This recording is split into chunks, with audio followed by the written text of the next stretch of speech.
This program is brought to you by Link TV for educational and non-commercial use only.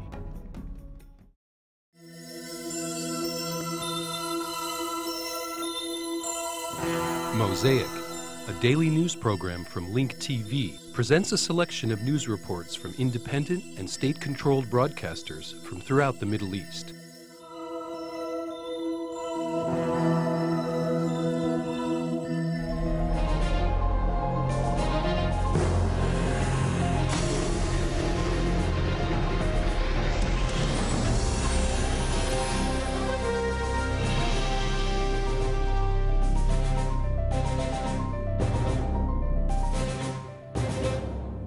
قال يهود بارك زعيم حزب العمل ووزير الدفاع الإسرائيلي أن حزبه لن يدخر. Chairman of the Labor Party and Defense Minister of Israel, Ehud Barak, said that his party will not spare any effort in supporting the formation of a government under Tzipi Livni, head of the Qadima party.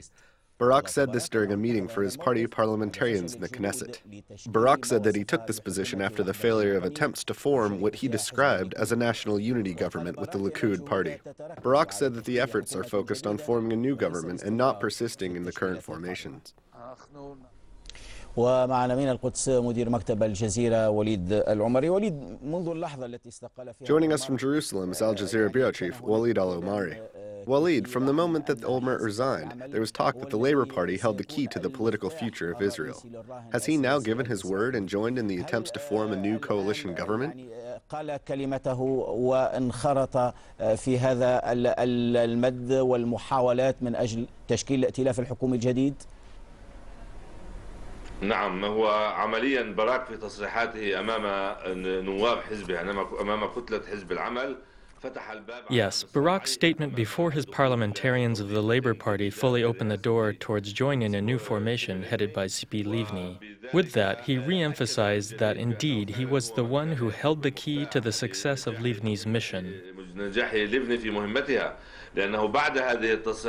After his statement, the Shas party followed in haste. Its common committees met with the Qadima party, headed by Livni. They began negotiations to revisit the old coalition agreement to amend it so that it is ready for the new government.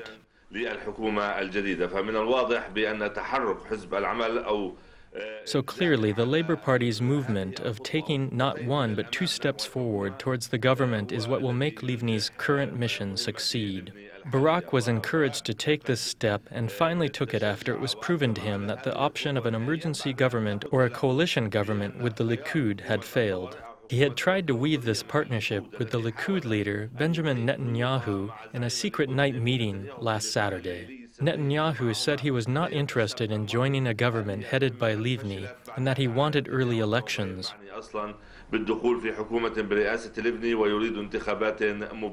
So in regards to Barak's Labour Party, the Shas, and also Qadima, they prefer establishing a coalition government with a longer term. Sorry to interrupt you, Walid. Thank you for your input.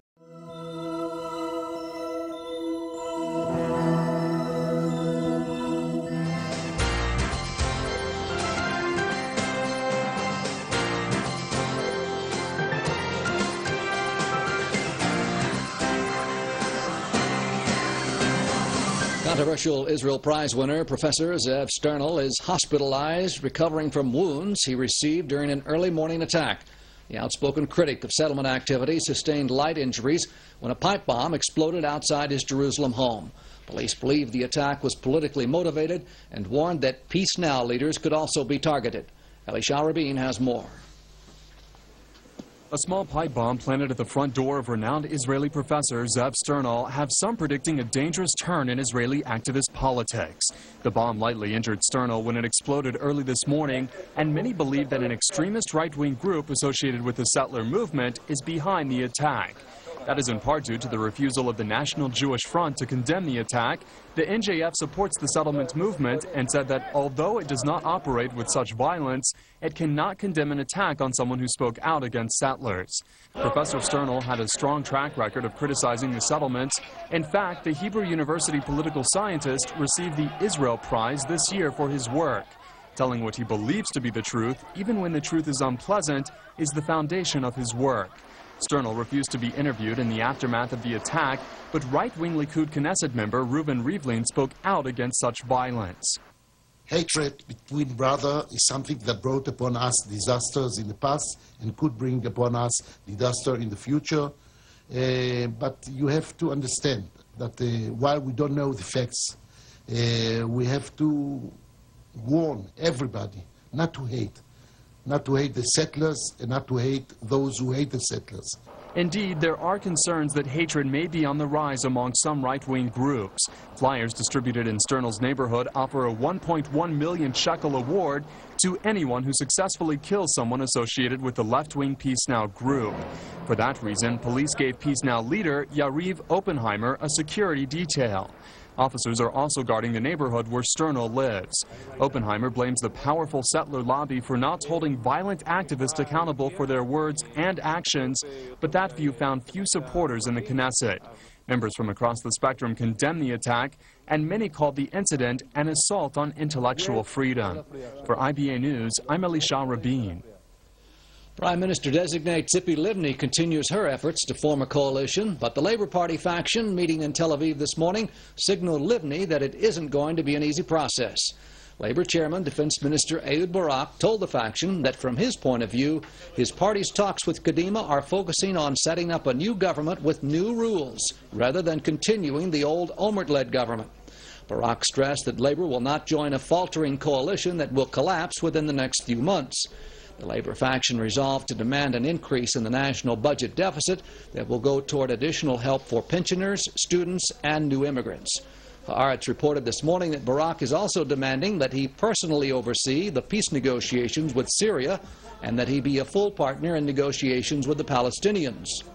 Meanwhile, Shas has set up a two-man committee to negotiate with Kadima over a new coalition agreement.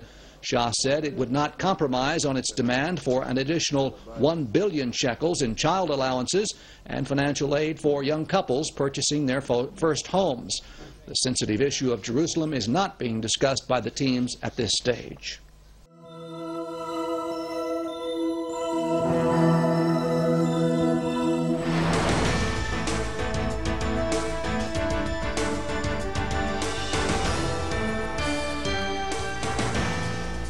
The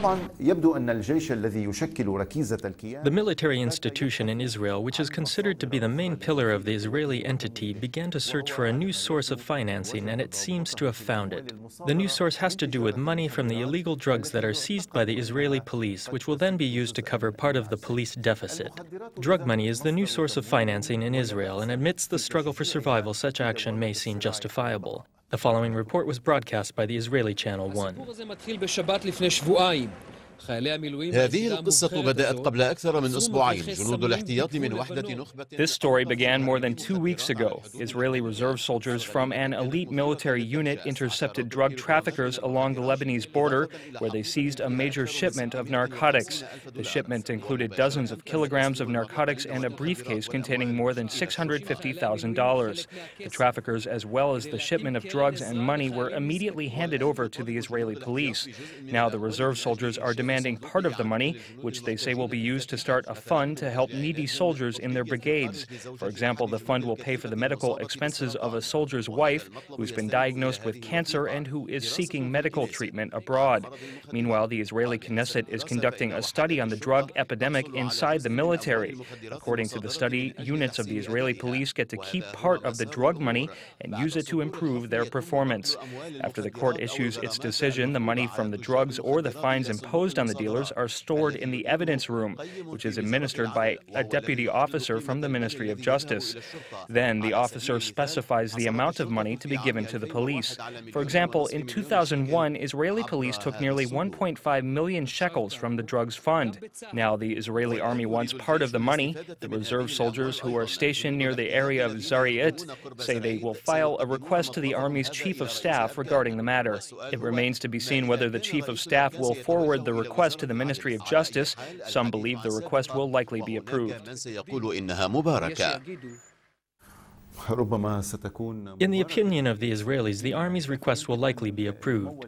How can the Israeli army and other security and military institutions, which are the foundation of the Israeli entity, be financed by drug money? Is this rational? This shows the insensible way of thinking inside Israel. The Israelis will consider any source of financing if it serves their interests. They even spied on their own allies and friends. Again, they will not rule out anything that may serve their interests. They have engaged in intelligence-gathering schemes in the past. So the ends justify the means? Yes, it's an entity that is based on the old saying, the end justifies the means. When we talk about the latest drug bust, we are talking about relatively little money, especially considering that Israel, since the immigration of Russian Jews, has turned into a large center for drug operations as well as the trading in white slaves. يعني نتحدث نحن عن حجم كبير جدا من تجارة المخدرات هنا. So we are talking about a large scale of drug operations. However, the fact that the drugs were seized along the northern border may suggest that the shipment was brought to the country from outside. صُدرت من الحدود الشمال وليس من الداخل. يعني هو اللي يحاول أن يظهر أنه هذه أموال حصلنا. The Israelis may try to show that the money was seized from the enemy in the north. Therefore, it's being used to support members of the Israeli army who sacrificed in the north.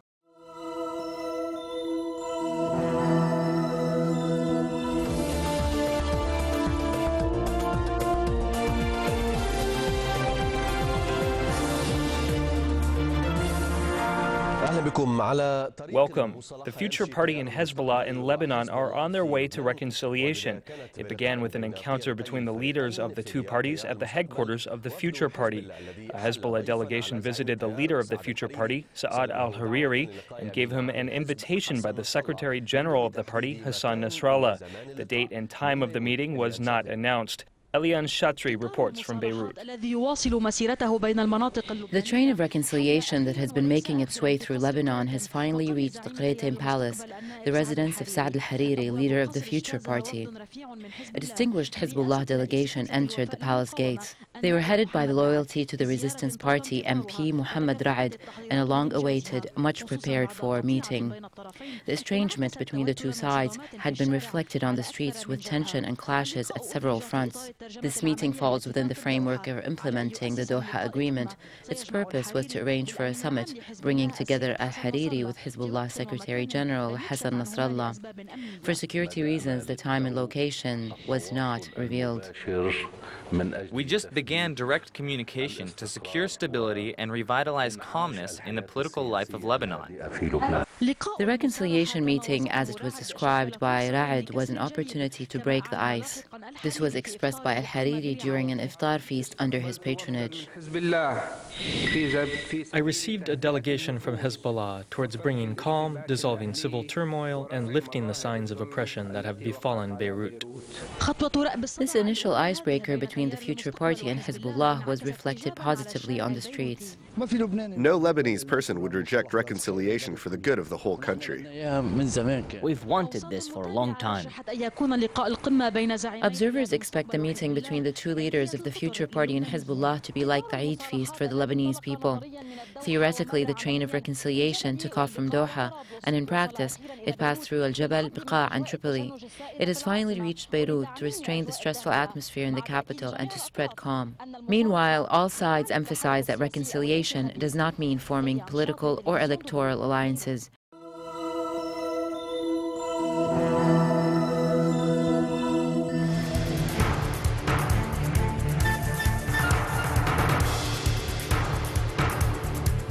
Salafis from the north to the south march.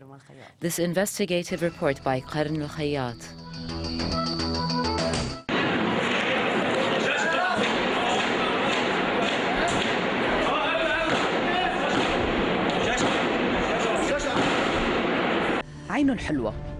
Ain al-Hilwa is a stronghold for Fatah and fundamentalists. It's a hotspot in the ongoing and moving clashes. Every time something happens, Jund al-Sham stands on the front lines and Nisbat al-Ansar remains on the sidelines. These are the names that we don't hear about until the days of the bombings. Amidst the cautionary calm, we headed toward the camp and went inside so that we could paint the features of the shadowy faces. We have a specific aim. We want to establish an Islamic state. Actually, Asbat al-Ansar works to establish God's law. Not everyone who represents the covenant can be considered a Salafi. I am Muslim, but I don't even consider that there is a thing called Salafi. Some people call themselves Salafi so they can make money. They are making money by calling themselves a Salafi and Jihadi. People are trading in it and consider it as their work gear. Are the Saudis paying? I don't know. If the Saudis are paying the Muslims, then God bless them. If they're not paying, that's their affair. Yes, we are Salafis, and we follow the ways of our righteous ancestors. Was there any cooperation with Abu Musab al-Zarqawi or Al-Qaeda, for example? No. But I wish there was. I wish I could have worked with him or Sheikh Osama. I wish. There was no direct relationship with us and Sheikh Abu Musab. We ask God to have mercy on him. However, in the landscapes of jihad, there is a joint aim. He wants to confront the American project, and Asbat al-Ansar wants to confront the American project. Iraq is a joint landscape. Our brothers asked for our help, so we sent them many of our men and our leaders to Iraq. If you want, walk slowly to reach your goal, okay? Perhaps we are fast and we won't reach our goal. You see, everyone has their own way of doing things. But everyone has the same idea. Yes, we talk about the fundamentalists. They are the same. The difference between them and Asbat al-Ansar is in the way they implement Sharia. Is the current reality appropriate for implementing specific Sharia law or not? This is where the difference lies. They are two faces of the same coin. Time took one of them away. Regarding some of the operations, the people who carried them out do not belong to Jund Sham, and Jund Sham didn't carry out the operations. They just say that Jund Sham carried it out. For this reason, I decided to dissolve Jund Sham, and we put out press releases about that. We really dissolved it, no joking. We dissolved it and it no longer exists. Before it was able to finish its mission, it ended. Now, there is no organization called Jund Sham. Of course, many of them belong to and follow Asbat al-Ansar and the Islamic forces. Zakat is the secret key that allows their sources to remain anonymous. No one. In the past, during Jund Sham, we would take money from charity givers. If someone wants to give zakat. Saad al-Hariri, for example. God forbid that Saad Hariri paid me. Otherwise, he would have given me $3 million, and I would be set. I work in arms trading. It's normal. I work in commerce. And I make a living for myself and the young men who are with me through trading. There are some people who have ambitions or who are happy to know that I, Abu Rams, am selling them a gun. We do not take money, not from Hariri, not from anyone else. From a material point of view, we are poor and God knows that. There's some do-gooders who want to give charity to support the Islamic movements, which call for getting closer to God. According to residents of the fundamentalist neighborhoods, the leader of the Sunnis in Lebanon is secular and is directly opposed to the Sunni school of thought. Originally, we do not agree with Hariri. We are Muslims, and he is a secularist. We are here and he is there. There is a big difference. He is secular, so he is going to hell. But Rafiq Hariri is someone who gives to the people. Rafiq al-Hariri? Prime Minister Rafiq al-Hariri. They called him Prime Minister, but he was not my Prime Minister. Rafiq al-Hariri, they say, helped people according to his own beliefs. According to what we have seen from this man, he is a secularist. His political project is secular. His project is heading towards absolute support for the American project, and we stand in the face of the American project. Secularism is a religion. It is a religion that goes completely against Islam. So secularism is atheism. Do you expect that the accusations will be made against Jund Sham by the state? Of course, that is normal. Accusations will be made. Who are they going to arrest? Will they start a war because of us? Come, if they can. They're more than welcome. Now the government wants to escape from the fact that they haven't revealed anything new? Or they couldn't find out who carried out the operation? They will just blame Jundé Sham.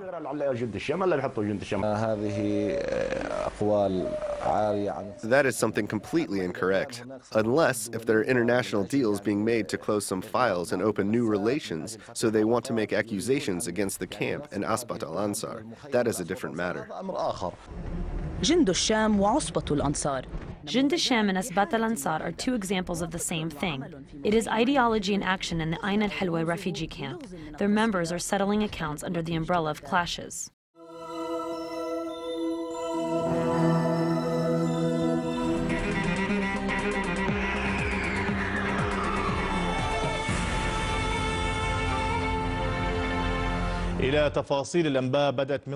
Egypt has begun direct negotiations with the kidnappers of the 20 hostages who were kidnapped in the Egyptian desert near the Sudanese borders last Monday. The Egyptian team, which has been conducting the negotiations in coordination with the Sudanese and Germans, expressed optimism about the possibility that the hostages can be released without the use of force. عملية اختطاف 11 سائحا أوروبيا و8 مصريين. The Egyptian authorities announced that the direct negotiations are ongoing with the kidnappers of the 11 European and 8 Egyptian hostages. The Egyptian team is conducting the direct negotiations with the kidnappers in coordination with teams from Sudan and Germany. The kidnappers demanded €6 million as a condition for the release of the hostages. No information has been leaked pertaining to the ongoing negotiations due to Egyptian efforts to keep the negotiations secretive. However, the Egyptians expressed optimism about the possibility that the hostages will be released without having to use force. بعد أن استبعدوا اللجوء إلى القوة لتحرير الرهائن. Intensive negotiations are ongoing. God willing, we can resolve this crisis as soon as possible, and all the foreign and Egyptian hostages will return to their families. قافلة السياح التي كانت تقوم بجولة في الواحات. The tourism convoy, which was touring the Egyptian oases and ended with the kidnapping in the Jabal al-Iwanat area, did not deter foreign tourists and thrill seekers from venturing into the Egyptian desert. We have 20 people accompanying us. I think they know what they're doing, and I feel safe. Yes, I feel safe. I was just having good dreams. These tourists who were drawn to the mystery of this majestic desert told us that they feel safe. They're willing to ignore their security concerns for the sake of exploring these areas. Zian Al-Fayez, Al-Arabiya. Al-Arabiya correspondent Randa Abul Azim joins us from Cairo. Randa, what is the latest information about the ongoing negotiations?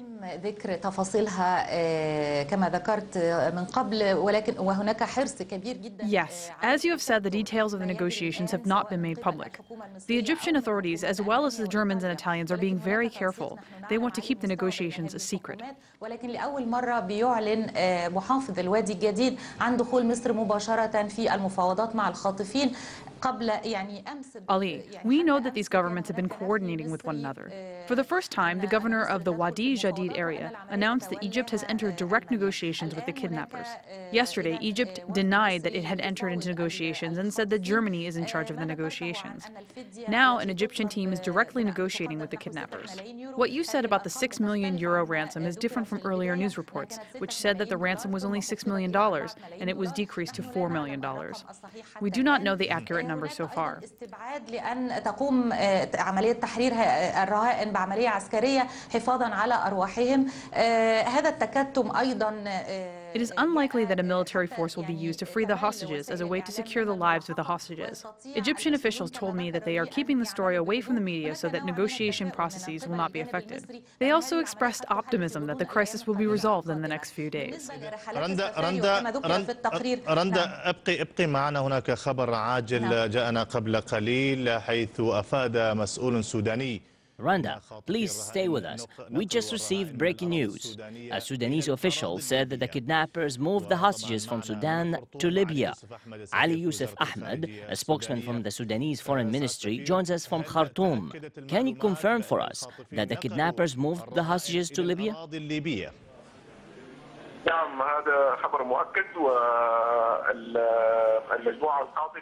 Yes, this news has been confirmed. The kidnappers took their four-wheel drive vehicles with the hostages to Libya. Now they are 18 to 19 kilometers deep inside Libya.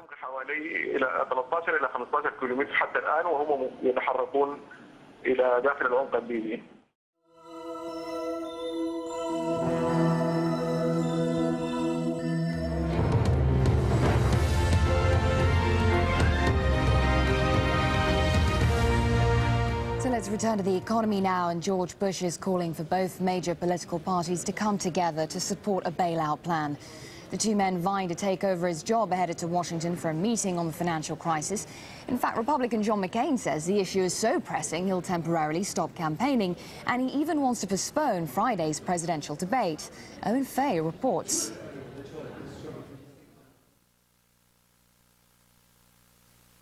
Lawmakers on Capitol Hill spent Wednesday lambasting George Bush's economic team over the details of the plan to bail out Wall Street. I don't want the federal taxpayer to be at risk for their bad debt, and then the guy who incurred the debt gets tens of millions of dollars on the way out the door. That display illustrated a point often overlooked this election year, and that is it's not just a campaign for the presidency. Every single U.S. congressman and 1/3 of the senators have to face the voters on Election Day. And as this crisis has got worse, the voters have illustrated they're clearly not happy. And that is exactly what's behind the decisions being made by both presidential candidates as well. John McCain is starting to slip behind in some nationwide polling. His campaign is eager to redress that, so he has taken a major gamble. Tomorrow morning, I'll suspend my campaign and return to Washington after speaking at the Clinton Global Initiative.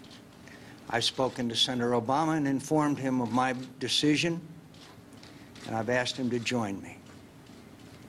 I'm calling on the President to convene a leadership meeting from both houses of Congress, including Senator Obama and myself.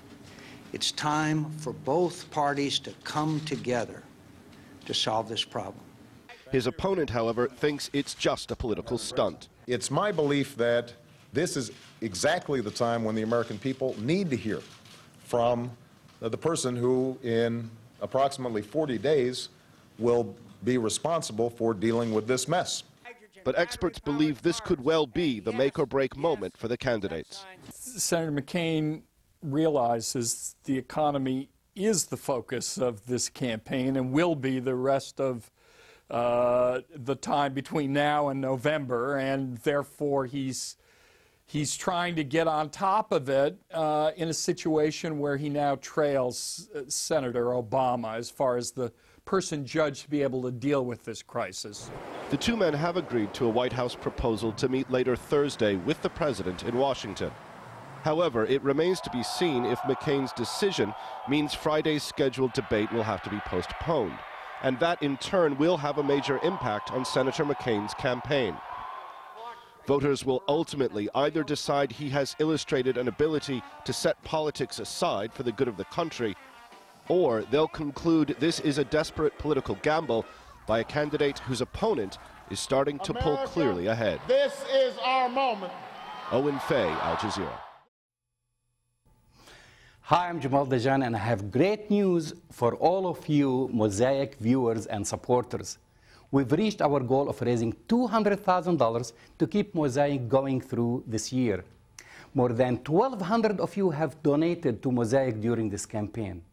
I'm making you the official sponsors of this show.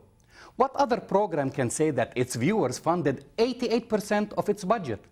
Only we can. How else can we remain independent and free of outside influence? I have only one answer. Next, let's make Mosaic 100% viewer-sponsored. And we're almost there, thanks to you. Because of your generous support, Mosaic is really going places. It's on air, it's online, it's available on your iPod and on some cable channels. You can see the Mosaic Intelligence Report on the front page of the Huffington Post and other blogs. And that's the result of your commitment. Thank you, and keep watching. Get more news about the Middle East online at linktv.org/Mosaic. The Mosaic webpage offers a complete archive of Mosaic programs, program transcripts, the Mosaic Video Podcast, and the Mosaic Intelligence Report, a weekly analysis of the hottest stories from the Middle East. The views expressed on Mosaic are those of the participating broadcasters, not Link TV or its sponsors. The production of Mosaic is made possible with the support of viewers like you. Thank you.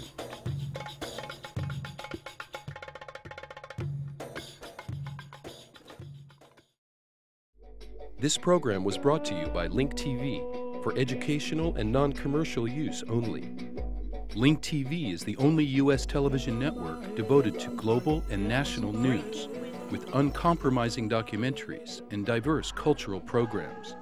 Programs which connect you to the world.